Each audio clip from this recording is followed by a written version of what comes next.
The morning wind stirred the pine trees surrounding Grandpa's cabin, tucked deep within the Whispering Pines Lake community.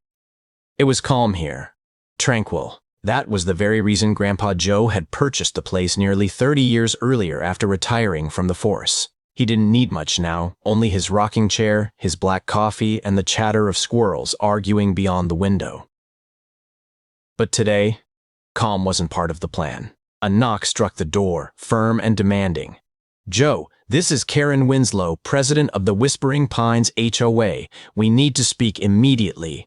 Grandpa took a slow sip of his coffee, letting the bitterness settle deep inside him. He moved at his own pace, unhurried, and opened the door only halfway. Karen Winslow, in her late 50s, stood waiting on the porch in her typical HOA attire, a pastel blouse, beige slacks, and a clipboard that looked like it carried top-level secrets. Her lips were pressed together so tightly they seemed sealed shut.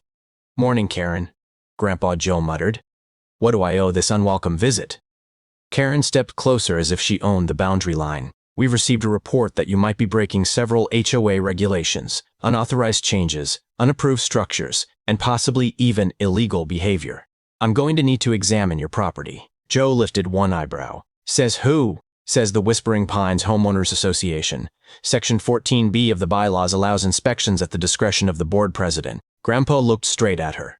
"Didn't realize the HOA started handing out search warrants." Karen stiffened. "We don't require a warrant.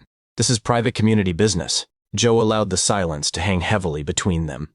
He stepped out just enough for Karen to attempt a glance inside. "You know, I'm not one of your weekend residents who plants a few flowers and thinks they control everything, right?" Karen folded her arms. "You signed the agreement when you bought this property. You're not above the rules." Grandpa's eyes hardened. "And you're not above the law.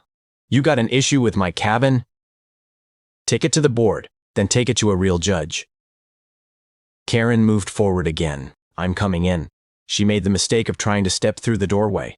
Grandpa grabbed her wrist mid-motion, turned her like a dance partner, and had cuffs on her before she could react. "You just trespassed, assaulted a resident, and attempted an illegal search," Grandpa said evenly. "You chose the wrong cabin today, sweetheart." Karen screamed, twisting to glare at him. "You can't do this. I am the HOA president. And I was LAPD for 32 years. You just tried to run a dictatorship on the wrong man."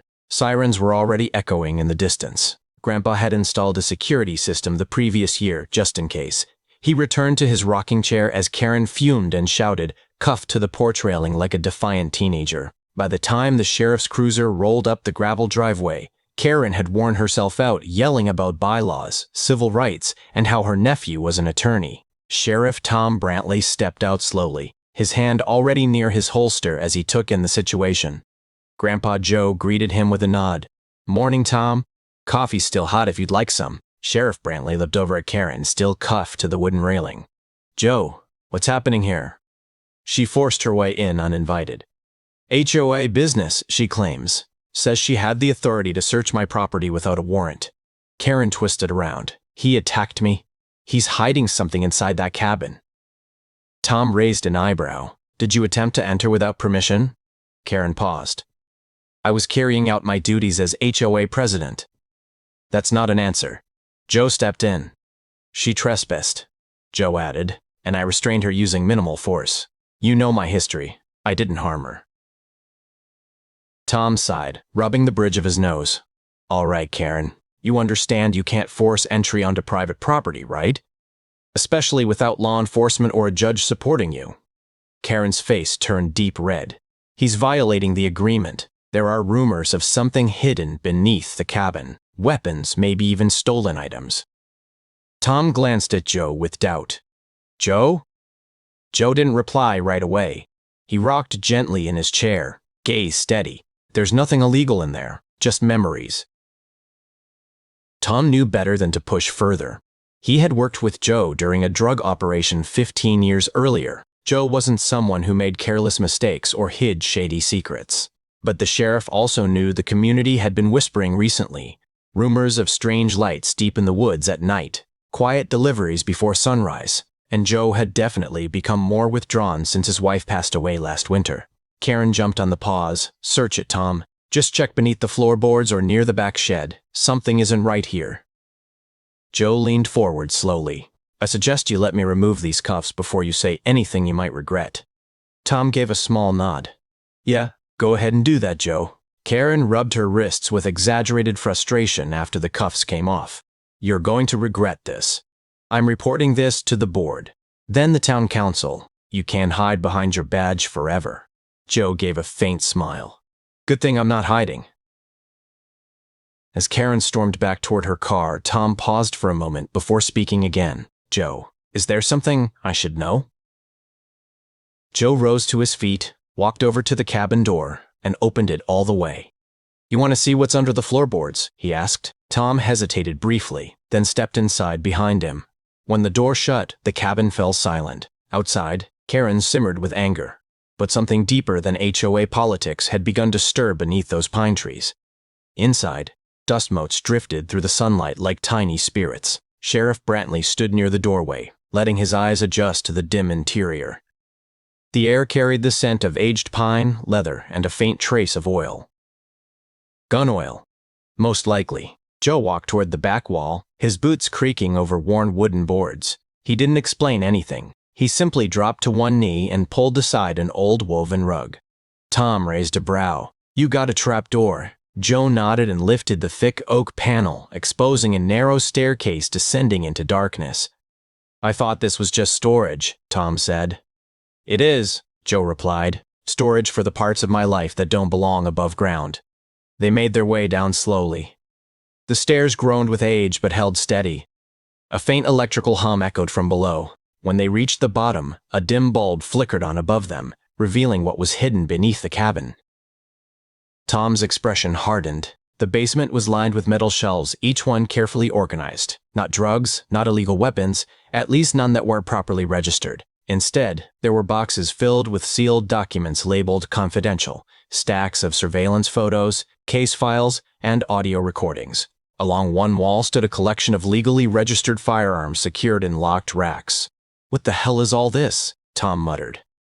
Insurance, Joe replied, stepping toward one of the shelves. He pulled out a thick folder labeled Operation Cross Branch 1998. That case was sealed, Tom said quietly.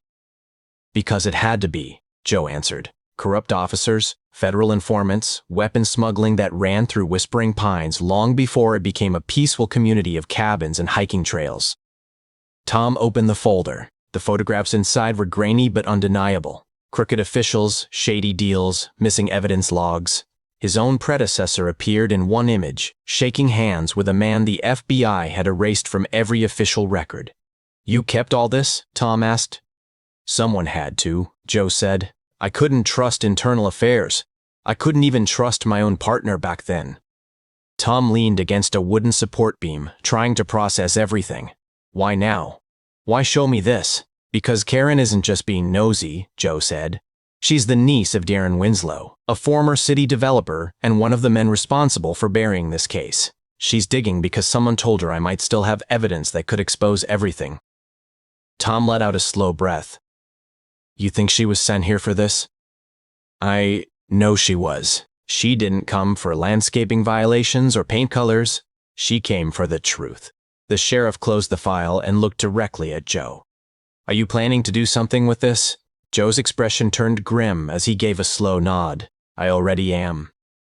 Outside, Karen sat inside her car, dialing rapidly. She didn't notice the trail camera mounted in the trees or the faint click of the transmitter Joe had attached beneath her bumper 2 days earlier. 2 nights later, Karen returned. This time it was after dark, her headlights off as she crept along the gravel road like a trespasser. She wasn't alone. Joe watched from his spot on the porch, hidden in the shadows, thermal binoculars pressed to his face. 3 people stepped out of the SUV behind her. 2 men wearing black jackets, their posture rigid and movements precise, not HOA volunteers. These were trained professionals. Sheriff Brantley had already been informed. His team was positioned 2 miles down the trailhead, radio silent, body cameras recording. Karen led them straight toward the cabin, whispering directions as though she owned the place. Her voice carried just enough through the air for Joe's directional microphone to catch it. He said the files are under the floorboards in a locked storage space. He's old, probably asleep. We go in, grab what we need, and leave in 10 minutes. The man closest to her responded with a low grunt. No witnesses. Joe cracked his knuckles and smiled faintly. They reached the porch silently until the first man stepped onto the top stair and triggered a hidden tripwire. From behind a nearby pine tree, a concealed drone activated instantly, streaming live footage to Sheriff Brantley's team. Inside the cabin, motion sensors armed themselves the moment they touched the doorknob. But before they could make entry, the cabin lights snapped on. Joe stood in the doorway, a shotgun resting across his arms, calm and steady. "Evening, folks," he said. "You sure you've got the right Airbnb?" Karen froze in place. The two men didn't hesitate. One lunged forward until the sharp blast of a warning shot tore through the night, sending Buckshot into the porch railing just inches from his leg. "Next one won't be a warning," Joe said coldly. Suddenly, red and blue lights flashed through the trees. Sheriff Brantley's team emerged from the darkness like shadows, weapons raised, voices shouting commands. The two men dropped to the ground instantly. Karen turned and tried to run. She made it only a few feet before Joe grabbed her. This time, the cuffs didn't belong to him. "You're under arrest," Brantley said, locking them into place. "Attempted burglary, conspiracy to obstruct justice, and unlawful surveillance. We have recordings, witness statements, and your entire approach captured on drone footage." Karen spat onto the ground. "You think this ends anything?" My Uncle Joe cut her off sharply. "Your uncle is already in federal custody. This operation was bigger than you." Brantley nodded. "Turns out Joe has been working with the FBI since 1999. We just needed the final piece, someone careless enough to come looking." Karen stood speechless for the first time. As officers led her away, Joe turned toward Brantley. "Ever think about retiring?" Brantley let out a quiet laugh. "Not until I've got a cabin like yours." They stood side by side in silence as the SUV disappeared into the distance, sirens fading into the night. The forest slowly returned to its natural stillness, peaceful once again, exactly how Grandpa Joe preferred it. If you think Karen got what she deserved, hit that like button. Grandpa Joe doesn't mess around, and this story is only beginning. Drop a comment below. Was Grandpa right to stop her at the door, or did he go too far? And don't forget to subscribe for more real-life drama, intense confrontations, and stories that leave you stunned. Tap the bell icon so you never miss the next twist, because this saga is just heating up.